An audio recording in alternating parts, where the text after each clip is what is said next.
Hi guys, എൻ്റെ പുതിയ വ്ലോഗിക്ക് എല്ലാവർക്കും സ്വാഗതം. ഞാൻ ഇന്ന് ട്യൂഷനിക്ക് പോവുകയാണ്. പറഞ്ഞാൽ നല്ല മഴ വന്നിട്ടുണ്ടായിരുന്നു. ഇപ്പം മഴ നിന്നിട്ടുണ്ട്. ഞാൻ പതുക്കെ ഇങ്ങനെ പോവുകയാണ്. പിന്നെ എൻ്റെ കയ്യിൽ ഇല ഉണ്ട്. ഇല കൊണ്ട് വെറുതെ കീറിക്കൊണ്ട് ഞാൻ മമ്മീൻ്റെ അടുത്ത് തെറ്റിരിക്കുകയാണ്. അതുകൊണ്ട് ഇങ്ങനെ പോവുകയാണ്. പിന്നെ നമ്മൾ പോകുമ്പോൾ ഞങ്ങളുടെ റോഡ് ക്രോസ് ചെയ്തിട്ട് വേണം പോവാൻ. അപ്പോൾ ഞങ്ങൾ നല്ലോണം ശ്രദ്ധിക്കണം. അങ്ങോട്ടും ഇങ്ങോട്ടും വണ്ടി വരുന്നുണ്ടോ നോക്കിയിട്ട് വേണം പോവാൻ. ഏത് സൈഡിൽ നിന്ന് വണ്ടി വരിക പറഞ്ഞിട്ട് ഒന്നും പറയാൻ പറ്റില്ല. അതുകൊണ്ട് നമ്മൾ ശ്രദ്ധിച്ചിട്ട് പോകണം. ഇവിടെ നിന്ന് കുറച്ച് ദൂരം ഉണ്ട് ഞങ്ങൾക്ക് ട്യൂഷൻ ക്ലാസ്സിൽ പോകാൻ. മഴ ഉള്ളത് കൊണ്ട് എനിക്ക് ചെറുതായിട്ട് മടിയുണ്ട്. ഞാൻ പോണില്ല വിചാരിച്ചിട്ടാണ്.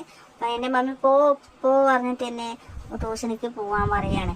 പിന്നെ ഞാൻ വിചാരിച്ചു ഇനിയിപ്പോൾ എന്തെങ്കിലും നമ്മൾ പഠിക്കുകയാണല്ലേ, പഠിച്ചാലല്ലേ ഞങ്ങൾ വലിയ ജോലിയല്ലേ കിട്ടുള്ളൂ. അതുകൊണ്ട് ഞാൻ പോവാൻ വിചാരിച്ചു. പിന്നെ എൻ്റെ ഏട്ടനും ഉണ്ട് പോകാൻ വേണ്ടിയിട്ട്. എൻ്റെ ഒപ്പം ഏട്ടനും വരുന്നുണ്ട്. ഞാനിങ്ങനെ സ്പീഡിൽ തെറ്റി നടക്കുകയാണ്. എനിക്ക് മഴ ആയതുകൊണ്ട് ചെറുതായിട്ട് മടിയുണ്ട്. അതുകൊണ്ടാണ്. പിന്നെ നല്ല കാറ്റും വരുന്നുണ്ട്. ഞാൻ പിന്നെ ഇങ്ങനെ നടന്ന് പോവാണ്.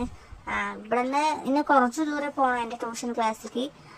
അപ്പോൾ എനിക്ക് ഇങ്ങനെ ഇന്ന് മഴ ഇപ്പം നിന്നിട്ടുണ്ട്. പിന്നെ ചെറുതായിട്ട് തണുപ്പുണ്ട്. ഞാൻ ട്യൂഷന് പോകണില്ല വരുമ്പോൾ അതൊരു ദേഷ്യത്തിൽ ഞാൻ എൻ്റെ മമ്മി പോകാൻ പറഞ്ഞല്ലോ കൊണ്ട് ഞാൻ തെറ്റി പോവാണ്. എൻ്റെ മമ്മി എന്നെ വിളിക്കുന്നുണ്ട്, തിരിഞ്ഞ് നോക്കുക എന്നിട്ട് ഞാൻ തിരിയണില്ല. ഞാൻ യോയോ ആക്കില്ല, ഒന്നും ആക്കില്ല പറഞ്ഞിട്ട് പോവാണ്. പിന്നെ ഞാൻ നോക്കി, പിന്നെ ദേഷ്യം മാറ്റി വെച്ചു, യോ ആക്കി. പിന്നെ ഞാൻ ഇങ്ങനെ പോവുകയാണ്.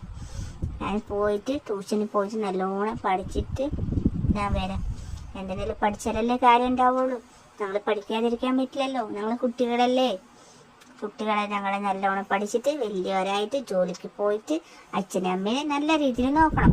അതുകൊണ്ടാണ് ഞാനിപ്പോൾ ട്യൂഷൻ ക്ലാസ്സിൽ പോകുന്നുണ്ട്. എല്ലാവർക്കും bye bye, see you, Tata.